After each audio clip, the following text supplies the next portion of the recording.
अस्सलाम वालेकुम जी, हमारी अली आप देख रहे हैं मेरा चैनल। इस्लामाबाद में एक खौफनाक वाक़या जहां पर दूसरी बीवी ने अपने शोहर को 2 दफ़ा कत्ल कर दिया। जराइम की जी तारीख़ का ये अनोखा किस्म का वाक़या है, ऐसा वाक़या है जिससे शोहर हजरात इस वक्त डर रहे हैं और अब ये समझ नहीं आ रही कि इंसान किस पे यकीन करें। कातिल सामने मौजूद, लेकिन पुलिस तकरीबन 3 साल तक गिरफ़्तार करने में नाकाम। उनको समझ ही नहीं आया कि ये हुआ क्या। इस्लामाबाद के पोश इलाके में छुरियाँ मार मार के जान लेने वाली दरिंदा सिफ्त लड़की आखिर उसने ऐसा क्यों किया, उसकी क्या कहानी थी, क्या रीज़न्स थे और किस तरह से पकड़ी गई, आज की वीडियो में से बात करते हैं।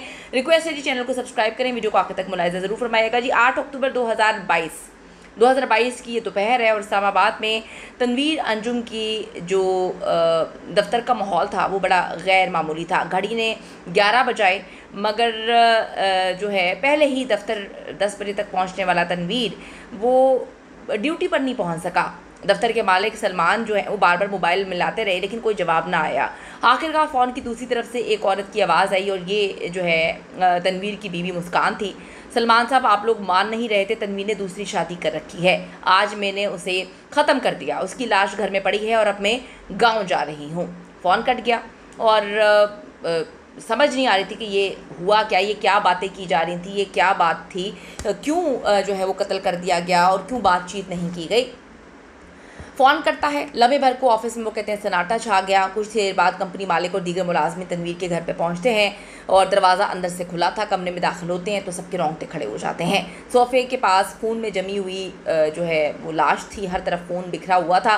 तनवीर का जो जिस्म था वो फर्श पे था, कई दिन कटी हुई ये लाश थी, गर्दन इसकी कटी हुई थी, आँखें जो है वो निकाली हुई थी और बड़ी अज़ियतनाक ये मौत थी।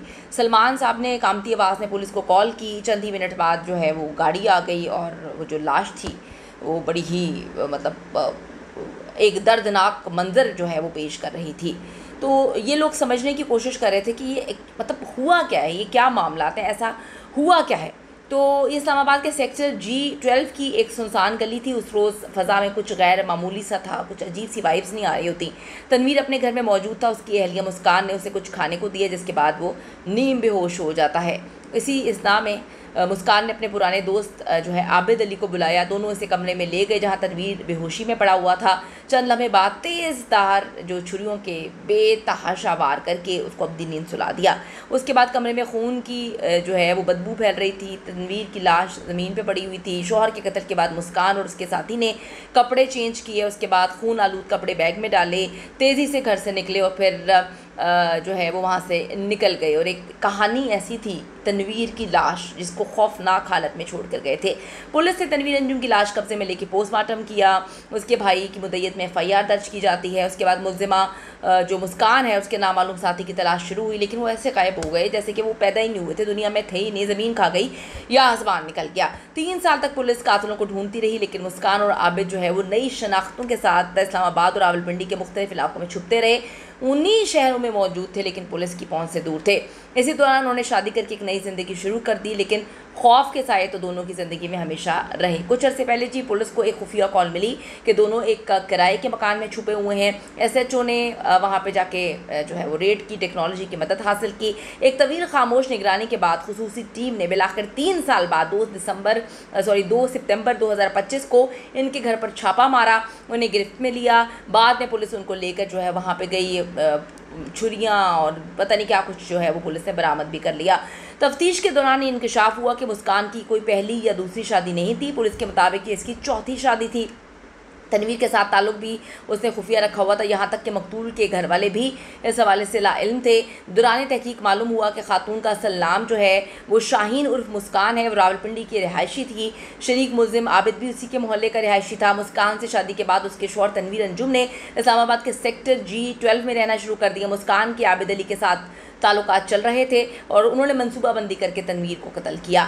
मकतूल के भाई ने जो है कि एक ही बार मुलाकात की थी, एक ही बार वहाँ से उनकी मुलाकात हुई थी। तो ये सारा मामला था कि किस तरह से इस दरिंदा सिफ्त औरत ने अपने शोहर को कत्ल किया। अब इरफान का कहना था, तनवीर ने मुझे या घर वालों में से किसी को नहीं बताया कि उसने मुस्कान के साथ शादी की है, ना ही हमने कभी मुस्कान को देखा, ना मुलाकात हुई और दोनों रह रहे थे। अब वो अपने घर और पहली बेगम बच्चों के पास नहीं आता था। उसकी पहली बीवी बच्चों के अखराजात के लिए पैसों का तकाजा करती थी। तनवीर इन अखराजात के बायस जो है वो तंग था और उसे अपनी पहली बीवी को तलाक दे दी और दोनों बच्चों को भी बीवी के हवाले कर दिया और फिर इस्लामाबाद मुस्तकिल शिफ्ट हो गया।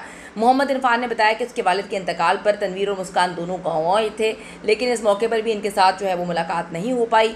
उन्होंने बताया कि चूँकि हमारा तनवीर के साथ रब्ता ख़त्म हो गया था, इसलिए हमने पैसे ना भेजे। बाद में तनवीर ने हमें फ़ोन करके बताया, मैं ज़िंदा हूँ, मेरा इंतकाल नहीं हुआ, मैं शदीद जो है बीमार हूँ। इसी तरह वो कहते हैं जी हालात वगैरह चीज़ें चलती रहीं और 33 साल का तनवीर अंजुम एक मेहनती ड्राइवर था। वो सिविल इंजीनियरिंग जो है कुछ एक प्राइवेट कंपनी थी, मैं नाम नहीं लेती उसका, वहाँ पर बतौर ड्राइवर काम करता था और काफ़ी ज़्यादा जो है मेहनती किस्म का लड़का था। तनवीर जिस कंपनी में मुलाजमत करता था, उस कंपनी के मालिक ने बताया कि तनवीर 1 साल से उनके पास मुलाजमत कर रहा था, काफ़ी अच्छा लड़का था। मुस्कान के साथ तनवीर की दूसरी शादी थी। उन्होंने कभी मुस्कान के साथ किसी तलखी या नाराज़गी या लड़ाई झगड़े का जिक्र नहीं किया था और अपनी साबिका बीवी के हवाले से वो शिकायत ज़रूर करता था कि वो पैसों के लिए तंग करती है, माहाना 25,000 मुतालबा करती है। तो इस तरह जी उसको बेदर्दी से कत्ल कर दिया गया, खौफनाक अंदाज में कत्ल कर दिया गया। ऐसा खौफनाक कत्ल, और कत्ल करने के बाद वो दरिंदे वहीं पर थे, वहीं पर उन्हीं शहरों में घूमते रहे, जुड़वा शहरों में। तो ये स्टोरी बड़ी खौफनाक है कि जिससे शादी कर रहे हैं उसके बारे में थोड़ा सा पता तो कर लें, जिसके लिए आप अपनी बीवी बच्चों को छोड़ रहे हैं। अब आप देखें अंजाम क्या हुआ। कीमती राय दीजिएगा, क्योंकि बहुत सारे मर्द ऐसा करते हैं और उसके बाद उनका अंजाम इसी तरह दर्दनाक होता है। ज़रूर बताइएगा। See you in the next video.